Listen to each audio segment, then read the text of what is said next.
Hello, and welcome to RCCT Talk, the Roman Catholic community of the Tonawandas talk show. My name is Sean Pullen, and I serve as the media director here for the family.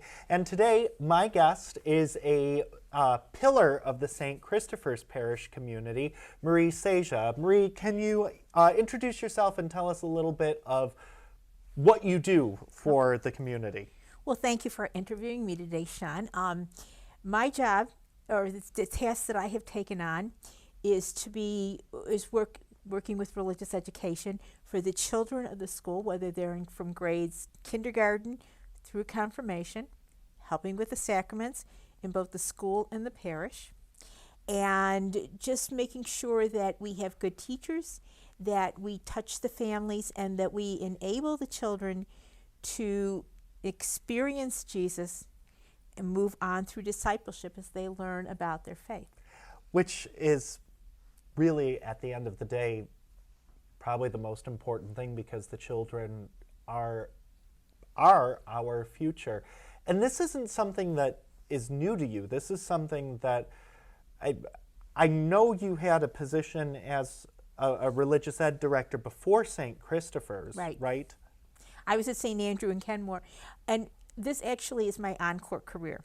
Okay. I taught religious education throughout the time that I worked for Social Security, and I worked for them for 33 years.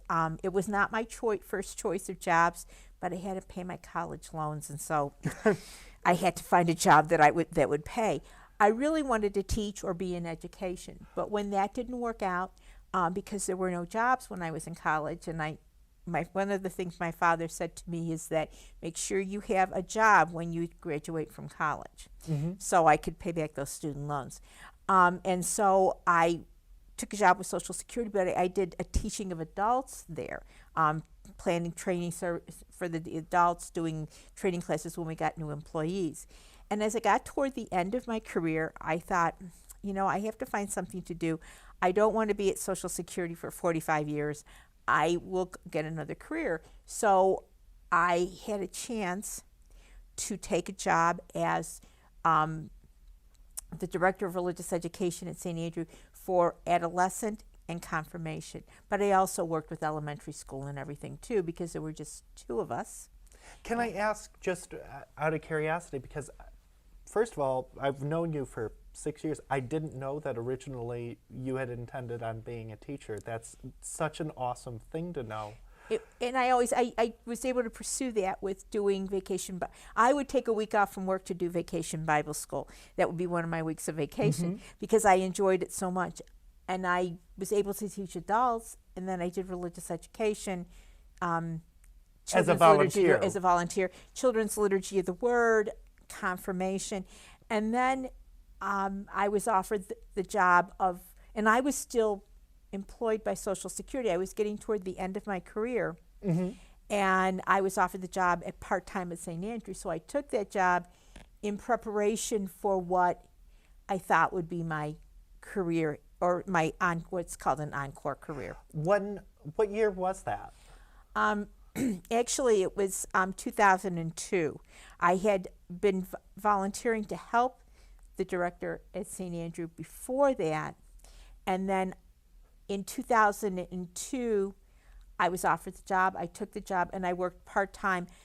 In 2007 I retired from Social Security, because you can retire early from Social Security, and ironic on a certain level, but so I went and I started full-time, and then in the summer of 2007, the director here at St. Christopher had retired, and I didn't think I really wanted to leave St. Andrew. I could make it there in less than 15 minutes, and the diocese called several times and said, "Do you think about taking that job at St. Christopher?" Really? I didn't realize that the diocese... Well, I had friends in the diocese who said, nobody's put in for it, So I came over for the interview, and it was like about the second week of July. I went home, and I got the call from St. Christopher from St. Christopher Parish asking if I would take the job. I immediately said yes, because when I walked in here, I was just impressed by just the interviewers, what was said, what was available. And so the summer of 2007, I came over to start my job here at St. Christopher, and I've been here ever since in the same office. In the same office? In the same office on the other side of the gym. And I have just enjoyed doing it. I've been able to watch the program grow in what we're able to do, to look at new ways of doing things, of adding homeschooling for the parents who can't come in for classes, to just developing the classes the way we would like to, developing a confirmation program, how we do this, how we prepare the children both in the school and in religious education for the sacrament. So it's been a learning experience. Not to put anything like a bad memory, but also getting through COVID with it, because so many religious ed programs were so negatively impacted by COVID, and I feel like you navigated it really better than a lot of them, as just a congratulations to you. But it survived through COVID, and I would say it's coming back to the strength that it had before. And what a testament to what you were able to do in your encore career, so to speak. Well, I think, too, it's a testament to the teachers and to the families, most of all. We had just finished the first reconciliation retreat, and we were planning to start our first communion retreat. We had absolutely everything we needed for the first communion retreat and the family activity afterwards. We were ready to do that, and COVID that would have hit. been March. That would have been March of 2020. And sorry about that. We had a brief technical difficulty. Welcome to technology. But we're going to go back. Marie was talking about COVID and how everything had been set, and it threw everything into a kind of tailspin in that moment when COVID happened. And I don't think people realize, I think people didn't think this was going to hit us so hard in the United States, that a lot of people were not prepared, and I think even the technology of doing Google Classrooms, because when we came back in the fall of 2020, we had to do Google Classroom, and getting everybody set up in Google Classroom and trying to set up those the classrooms and the times for these things was not as easy for some people as we thought it was going to be. And I think that made it hard for families to kind of focus on religion and focus even when we were going through and preparing for the sacraments.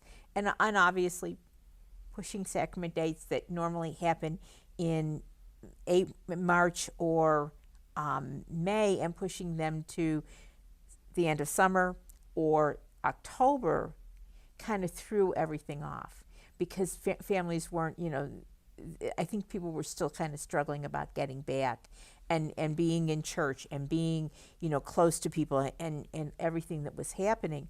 So it took us a little while to get back to where we wanted to be.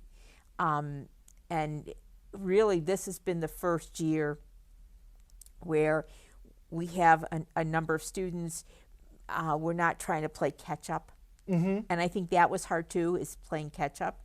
Is trying to, people weren't going to Mass. People were staying out of extra activities for a year and didn't come and make sacraments and didn't do, and weren't really connected. And I think that in that catch up, we've gotten some people in, we've gotten a lot of excited people about making the sacraments, about being back in religion class, about doing the things that we do. And now it's a lot easier to have the classes, to do the things you want to do, to prepare for the sacraments when it is normally the time to prepare. It's funny you say this, because this is where my more positive interpretation of the renewal is coming, and really I think we do have an embarrassment of riches. But I started at Christopher's, which would have been 10 years into you starting at Christopher's, because I started in 17, you started in 07. And I saw this big drop off, particularly with the COVID years, exactly like you said. And it was funny because my biggest memory of COVID was everybody saying, oh, as soon as we're allowed to go back, everyone's going to be rushing back. Church will be full to the brim, which in reality didn't kind of come to pass. It didn't, and I think that was the whole thing. It took a while for people to feel comfortable coming back to church. I think, and there was just so much, you know, I can understand how people, it wasn't easy for me to watch Mass at home, but I think a lot of people found this way of watching Mass on Facebook or, you know, was televised at home in your pajamas, and that was that made it easier for some people. It made it, for those of us who like to be here in community, when we started to get back, we noticed that a lot of those people had not come back yet. And I think it's just this year, and I think it's with the renewal of the families and the renewal in the church, that people are starting to come back to church. Masses are more full. You see more people that you hadn't seen in a while. And I feel like that's across the board. And that's in any one of the parishes. And I think you see more people available, more people coming back. I mean, today we had First Communion enrollment. Now, there were other events going on that people couldn't make it, but our church was packed. Oh my gosh. I took a picture to be actually a side video because, and this wasn't the only one, because, you know, fortunately getting to be in my position where I get to see OLC every week and Christopher's, I actually see more kids than I used to. Right. Which I'm very pleasantly surprised about. And it's interesting because you were talking about watching Mass online. There's nothing that, to me, and I know some people appreciate it, and I don't want to really knock them, there was nothing that was more miserable. And you know, maybe it was because I was also in charge of doing the filming and the live streaming, but when I would go back and try and watch it, I was like, I don't know how anyone could pay attention or care. And I think part of it, for me, the biggest thing about church that I think you do with the kids too, it's that community. I think that's just as important as the Eucharist, just as important as every other part, because Christ told us to be with community and each other. And I think there's a part of that you kind of bring with the kids, because a lot of what you do, seeing it from my perspective, where you and I get to work together really for the sacraments. Those are the days the music director and the religious ed director get to. I'll have 8th graders, 9th graders, 10th graders, people who have graduated, will still sing their heart out for King of My Heart, because, well, that's what we sang for First Communion. And that is this common thread. And you've been doing this for such a long time. I think it has to be really moving to see the common thread of, you can watch a 24-year-old sing King of My Heart because they learned it when they were 8 years old. Right. And that's one of my favorite things of watching the kind of traditions that you've built over the years. And I think that's important. Traditions are important. Change is good. Traditions are important. And I think that we build on that. It's amazing. Sometimes I'll walk into a grocery store. I'll go to Wegmans to pick something up, and it's somebody who probably in like 2010 was a Vacation Bible School or something. And they go, "Are you still at St. Christopher's?" And I said, "Yes, I am still at St. Christopher's." And they remember the traditions. And I have people who come back to me who remember the things that, we used to bake bread at the First Communion retreats. We don't do that anymore because it just became very messy. But they still remember baking that bread because it was a tradition that we did for First Communion. They still remember all of the things that we did, because I think it gives them it's kind of like it gives them a base, you know, where everything that changes constantly. Technology changes constantly. Music that they're listening to, what's happening in the world changes constantly. And I think that gives them the traditions that we have in family, the traditions we have in church, gives them a basic base for all the change that happens. You know, I think that's why the the church music matters so much to me, and how you incorporate it has mattered so much, because it doesn't matter where you are. You hear Silent Night, everybody kind of pays attention. Everybody kind of knows it, and I think that's the. For me, I'm very lucky because St. Christopher's is such a singing church, and I attribute that honestly to you and Anne, because you loved music so much that I think you incorporated it into such a big part of religious ed. And Anne Reister, who was the music director before me, had introduced the kids to songs that they loved. That when this church is full of kids, there are times, and you've seen it, where I'll just stop playing the piano and I'll just listen, because the kids sing these songs with their whole hearts, with everything in them. And it's just such a joy to listen to that. And that's why I think, even though there's things that have changed about church, I mean, even with the way the church looks compared to what it did 10 years ago, those common threads can just kind of bind us together. I don't want to take too much of your time, because we'll do this again with different things, but I want to ask you, how do you feel in this point in time? There's been a really long journey from, if you think about it, for you, the part-time at St. Andrew's, but always being a catechist, a volunteer catechist, going to taking a position where you were coordinating, to a full-time position that, you know, you've said is your encore career. You've now done this for 21 years as a career. Where are you? How are you feeling about it? And if not a loaded question, and however you are comfortable answering it.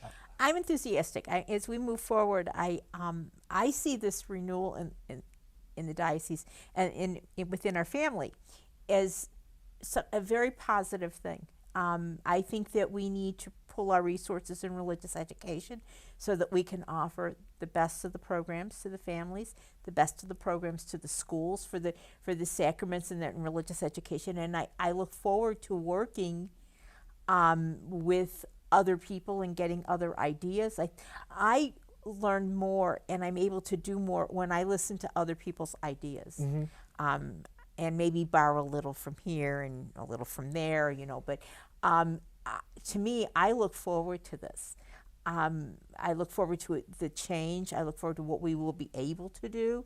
I look forward to working with the other religious education directors and coordinators in our family, and to come up with a program that meets the needs of our families, meets the needs of the children, and does what we're supposed to do. And I love coming. I don't mind going to another church for Mass. In fact, I encourage the families, if they can't make the 3 Masses we have here at St. Christopher on a Sunday, on a weekend, then try to go to one of the other saints, one of the other parishes. I enjoy going over to St. Amelia's for Mass. The Thanksgiving Mass was wonderful. So I think this change is something that we have to do, but I look at it very positively. You know, and I just want to have the sidebar here, just because you and I work together, and our offices are located in the same campus. We have worked together now, it'll be 6.5 years. In the 6.5 years, this is the most enthusiastic I've seen you since COVID. And since before COVID. This is like a new, it's like a weight is lifted. And that's what I've been feeling a lot with this renewal, just speaking to it, because I'm so afraid of change in a lot of ways. I was terrified of it. And I was very vehemently against it of, well, we just should let the strong parishes survive and those who aren't go under, which it's sad, but Right. my realism or my pessimism didn't think that this would be good, but I keep holding to this is in a lot of ways better than I could have ever imagined. And like you said with the Thanksgiving Mass, I'm so excited about Holy Thursday being a joint family celebration. I'm so excited about the Easter Vigil, which would almost get depressing at churches because you would look out and there'd be 50 people filling Right. a church that usually has 400 for something like the Easter Vigil. To have that where there's actually maybe a presence again, I'm very enthused about. I feel that when I talk to you, because I always stop in, and she can tell you it's true. Every time I walk by, I make sure that I stop by her office to just check into how her and her assistant Ashley are doing and just say hi. This is the happiest I've felt in a very long time, and I try and look at this as, instead of us losing things, we're gaining. We're not losing our other mass, or we're not losing our identity so much as we're gaining a bigger part of the family. Right. And I think that's important. I mean, there are things offered in some of the other parishes that we don't have the place to offer. We don't have, but you can go and have a dinner, or you can go and enjoy that other parish's events, and they can come and enjoy what we do. And it does build a family. It builds stronger bonds. And I think that's one of the things the church needs to do, is to build stronger bonds within the community. I can remember, I was born in Pennsylvania, and I was born in a small town in Pennsylvania, and there were 3 Catholic churches, and those Catholic churches served a certain community, but they worked together, and they brought those bonds together. And I can see this, the family coming together to build the bonds of, it takes a village to raise, or it takes a group of churches to raise all of us, and to journey with us on our earthly journey to our heavenly journey. And I just think we can work so well together. Not only the personnel who works here, and Sean and I, because we have to put the music together, and Sean does stop at my office and visit, and if I see him when I'm over on the other side of the office, or the other side of the building, but I think that this will create stronger bonds. And I think that we need that. We need to bring everybody to kind of say, we are Catholic, and we come from our own traditions, like whether it's Polish or Slovak or Italian, but we also have a strength in what we're given by our church, in its ability to use scripture, its ability to use tradition and revelation. And I think that, and its ability to reach out to the community. And it gives us, I think, a better way to reach out. I couldn't agree more. And I will let you go because we've had a long time, but I want to thank all of you for joining us and getting to know Marie. I'm going to be torturing her in the future. We had an old series when COVID had first started where Marie would read some storybooks to children, and we're going to be looking on bringing that back. And I did warn her. This isn't the first she's hearing of it. I did give her a warning. But we look forward to doing that with her, and thank you for just spending some time. And thank you, Sean. This is a pleasure. I can't believe that I get to talk to so many wonderful people. Well, thank you. And you guys have a blessed and holy Advent as we prepare for the wonderful season of Christmas. Thank Have you. a great day.